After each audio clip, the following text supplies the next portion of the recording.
At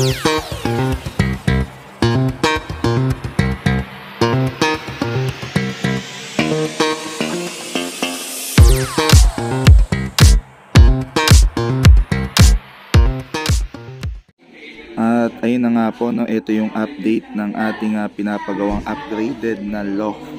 At katok-katokin natin to. Ito po ay 3/4 plyboard at soon lalagyan po natin siya ng vinyl. As you can see, meron ng pintura yung bandang taas at ito po ay magiging kwarto ng mag-asawa na nagpapagawa. Okay, at marami tayong mga bintana dyan, labas-pasok ang hangin. At ito yung pinakababa niya, meron na ring tiles na hindi pa natin din natapos. Soon din, tatapusin natin yan. Kaya nga po kung hindi ka pa nakakapag-subscribe sa ating channel, kahit namin kayo na mag-subscribe, mag-like at share.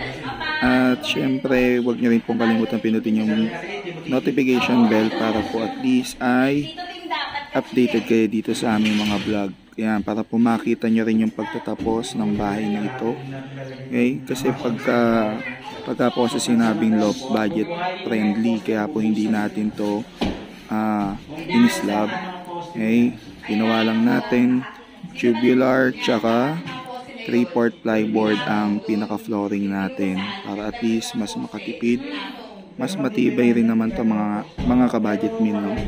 Matibay siya.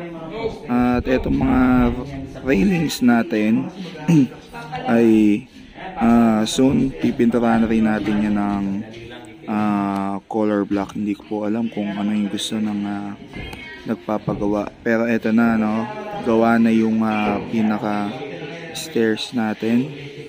At eto po combination nga ng concrete at wood. Okay, doon nyo po nakita, doon nyo po nakuha sa mga una nating vlog yung gantong klaseng design. So ito na siya, no? Ayan na. At saan pa ba? Libot-libot tayo dito mga ka-budget meal. Ayan na, tapos na halos masilihan lahat, pipinturahan na lang. At ang gamit nga pala natin pintura dito ay Davis na 2-in-1. Okay, maganda kasi yun eh. Top coat na at primer na. Okay, at the same time kaya mas nakakatipid. At ito nga pala yung kanilang CR. Ganito yung pagkaka-design, hindi pa rin siya ganun tapos mga ka-budget meal. At ayun nga, no, update lang naman tayo dito. At ganito nga yung mga magiging design. At yung toilet bowl natin ay Posi brand. Ayan. So ito yung tiles nya. Okay. At maayos na maayos. Yan, ganyan yung pagkakagawa. Actually mga ka-budget meal, malaki yung CR nito. Kasi gusto na nagpapagawa malaki ang CR. Baka mamaya maglagay rin siya dyan ng mga lagay ng mga books.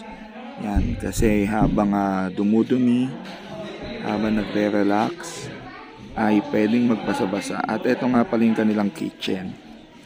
At ito yung kanilang backyard. Yan, malaki-laki pa itong property niya. Ito yung pinaka backyard, lagay ng mga puppies. Yan, kasi po yung nagpapagawa ay mahilig din po sa mga puppies, no? For parents din. At ito na, no, mag-update na lang ako ulit sa inyo mga ka-budget meal. Kaya lagi nyo po akong samahan sa aking channel. Yan.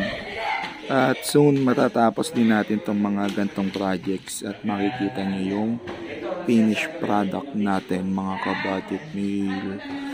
Ayan. At medyo malat-malat pa tayo kasi galing kami ng Baguio. Malamig na malamig doon, and then pagbalik namin dito sa may Bulacan ay uminit na. So paano, hanggang dito na lang at see you ulit sa next vlog. Bye!